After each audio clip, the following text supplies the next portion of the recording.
This is Cutting Down the Nets. It's Wednesday, February 23rd, and we've got a lot of good games. We've got a lot of betting opportunities. It's been a little thin the last few days with short schedules and just not much there.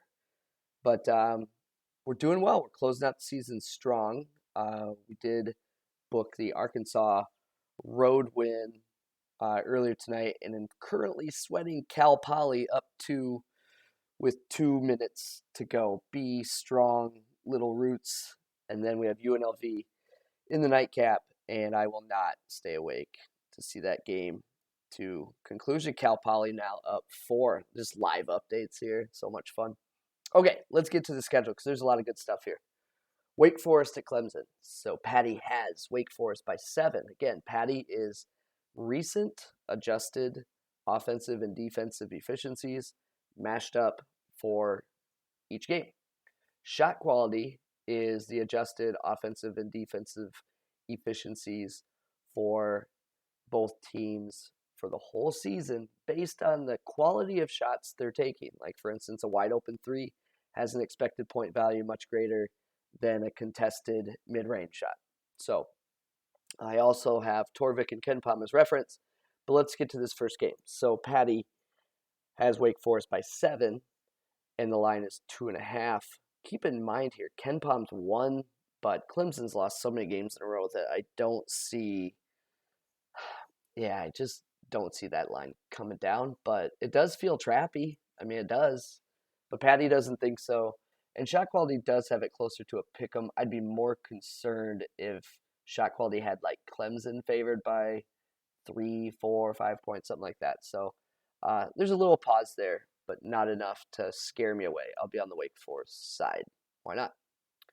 Xavier Providence, this does scare me away. So this has Xavier by 3 from a shot quality perspective.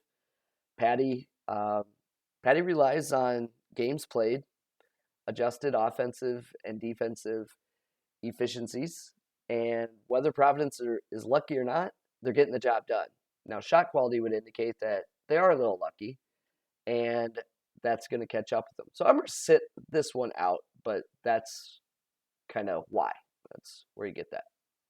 LSU, Kentucky, health concerns for the Wildcats. Wheeler and Ty missed the last game. I think we were expecting Ty, but Wheeler was a bit of a surprise. Ended up not mattering.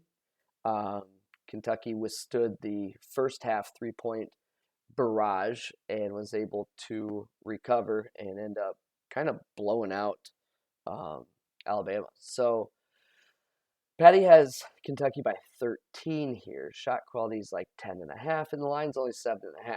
And if I were to give LSU their defense the benefit of the doubt and lower their defensive efficiency, so they had like a 5-game stretch. They had a lot of injuries, and they just had this pocket of games where their adjusted defense was not as strong as the rest of the year. So even if I shaded that down, I'm probably closer to like UK minus 11. Like, it does not scare me away. So you have shot quality, you have Paddy, a green, and the spread just feels a little light. But obviously some injury concerns there. Yeah, it's kind of a tough one, but I like it. I'm going to go there.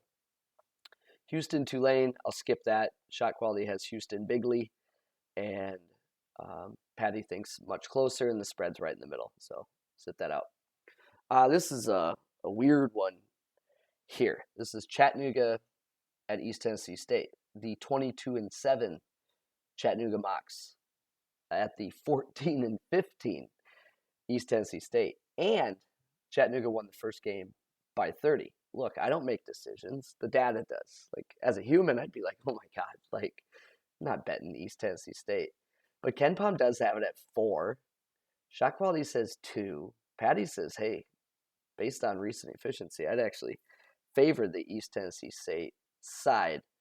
But I obviously expect this line to grow. Like, there's just no way it shrinks.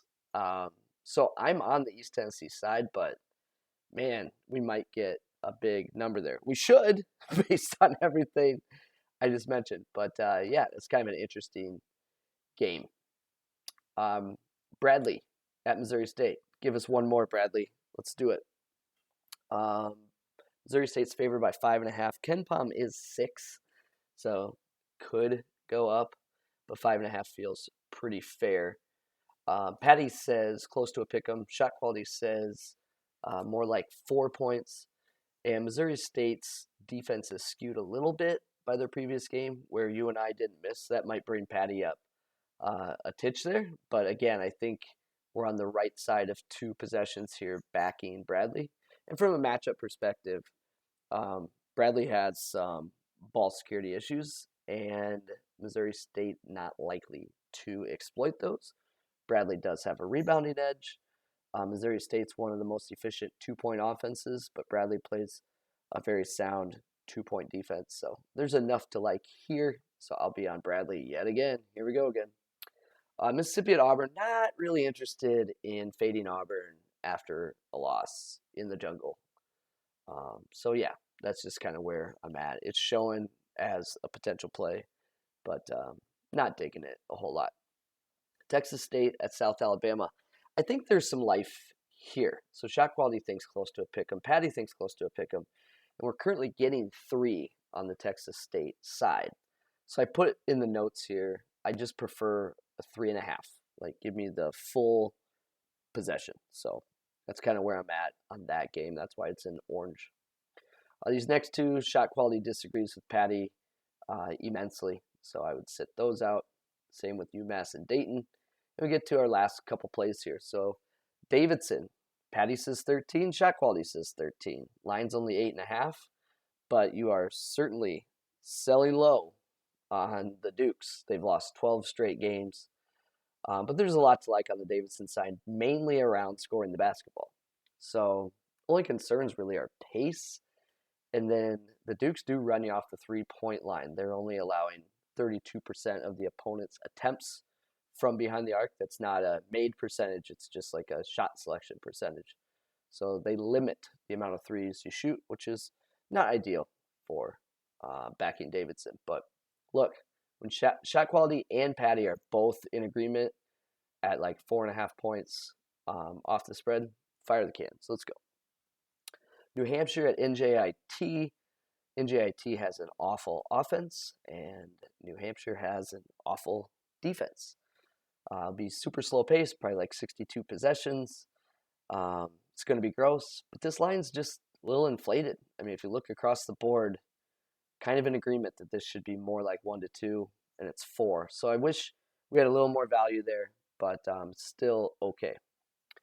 The hold your nose play of the day is Chuck South, so Charleston Southern at Presbyterian. Look, it's just, I think, a little inflated, but Chuck South's bad. Both these teams are actually rough.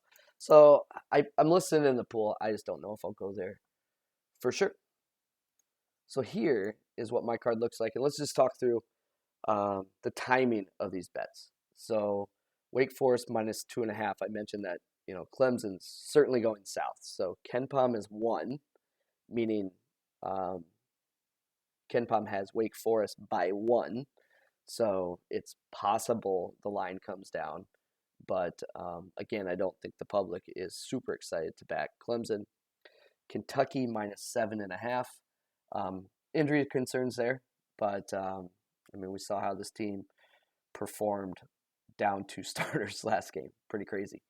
East Tennessee State, I see no hurry to this game. When you look at the records of these teams, you look at the outcome of the first game. So I feel weird even listing 3.5 because I think it's possible you could get like a 5.5 or 6, you would think. But never know. People are getting sharper.